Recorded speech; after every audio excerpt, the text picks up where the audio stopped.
एक सम्राट ने अपने दरबार के सबसे बड़े धनुर्वेद को कहा कि अब तुझसे बड़ा धनुर्वेद कोई भी नहीं।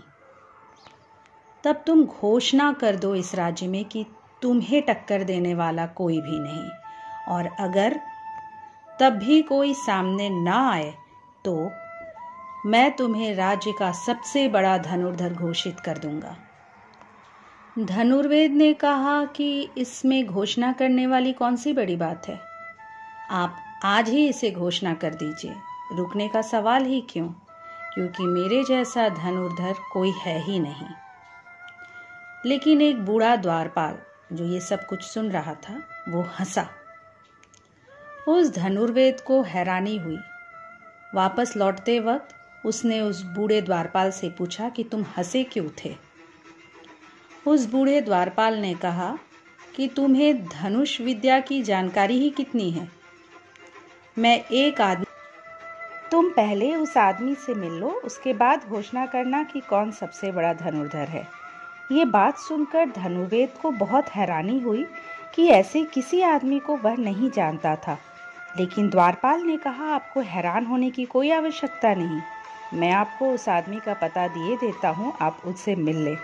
वह धनुर्वेद उस आदमी का पता लगाते एक जंगल की तलहटी में पहुंचा जहां वह आदमी रहता था। उसके साथ 3 दिन बिताने के बाद उसे एहसास हुआ कि अभी तो धनुर्विद्या की यात्रा शुरू भी नहीं हुई। 3 साल उस आदमी के साथ रहते हुए उसने धनुर्विद्या सीखी, लेकिन अब वह मन ही मन डर भी रहा था कि यह आदमी उससे कितना बड़ा धनुर्वेद है जिसके बारे में कोई भी नहीं जानता था। पता नहीं ऐसे और कितने लोग होंगे। वो साधारण सा लकड़हारा ही था, पर धनुर्विद्या में इतना निपुण था कि एक छोटे से लकड़ी के टुकड़े को भी किसी के ऊपर फेंके तो वो तीर बन जाता था और किसी के भी प्राण ले सकता था। खून की एक बूंद भी ना गिरे और आदमी मर जाए। चोट बहुत भीतरी लगती थी उससे। 3 वर्ष तक उसके साथ रहते हुए उसने सब कुछ सीख लिया था। अब उसने सोचा कि वह घोषणा कर सकता है, लेकिन अगले ही पल उसके दिमाग में ये बात आई कि उसके इस गुरु के रहते वह खुद को सबसे बड़ा धनुर्धर कैसे घोषित कर सकता है। ये व्यक्ति तो कभी भी वहाँ प्रतिवाद करने नहीं आएगा, पर मेरे मन में ये बात चुभेगी। उसने उसे मारने की सोची। सुबह जब वह आदमी लकड़ी काट कर जंगल से लौट रहा था तो उस धनुर्वेद ने छिपकर उस पर तीर चलाया। उस लकड़हारे ने तीर देख लिया। उसके हाथ में लकड़ी थी। उसने उसे चलाया जो तीर से टकराई और तीर मुड़कर धनुर्वेद के सीने में लगी।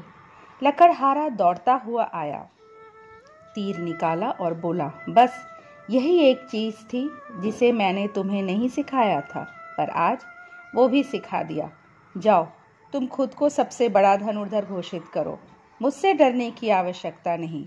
मैं एक लकड़हारा हूँ और आज के बाद मैं कभी तीर नहीं चलाऊंगा। पर जाने से पहले एक बात याद रखना, जिनसे मैंने धनुर्विद्या सीखी है, मेरे गुरु आज भी जीवित हैं। मुझसे तो तुम 3 वर्ष में इतना कुछ ही सीखे, पर उनसे ज्ञान लेने में तुम्हारा 30 जन्म भी कम पड़ेगा।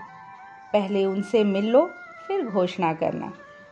वह धनुर्धर घोर निराशा में डूब गया।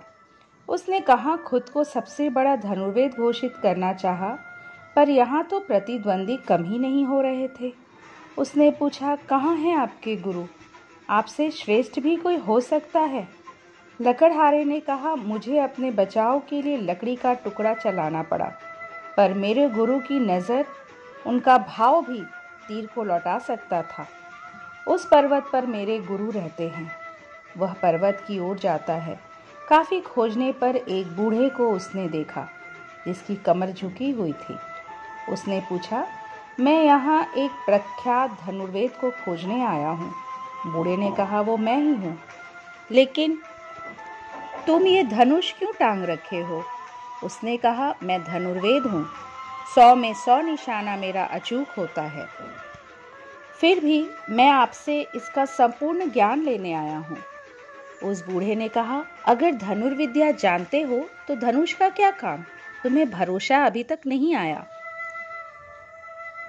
उस पहाड़ के नीचे गहरी खाई थी।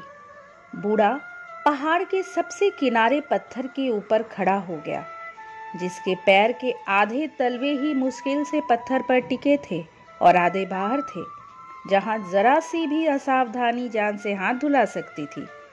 उसी स्थान पर उसे उस बूढ़े ने अपने पास बुलाया, पर वहां उसकी जाने की हिम्मत ना हुई।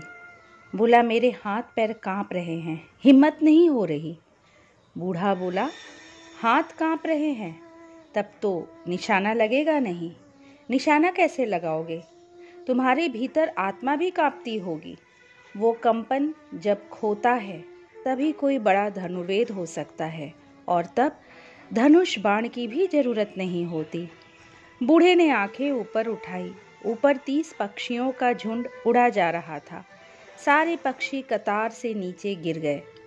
उस बूढ़े ने कहा, जब आत्मा कांपती ना हो और ये ख्याल कि नीचे गिर जाओ तो इतना ही काफ़ी है। ये भाव ही तीर बन जाती है। इस दृश्य को देखकर वह व्यक्ति पहले से ही बहुत अचंभित था, पर अब बूढ़े की इस बात को सुनकर उसने शर्म से अपनी नज़रें झुका ली। लाओ त्से ने कहा था, कुशल धावक अपने पद चिन्ह नहीं छोड़ता। दौड़ते समय जिस धावक के पैरों के निशान बनते हो वह कुशल धावक नहीं होता। कुशलता जितनी गहरी होती है उतनी ही सूक्ष्म होती जाती है।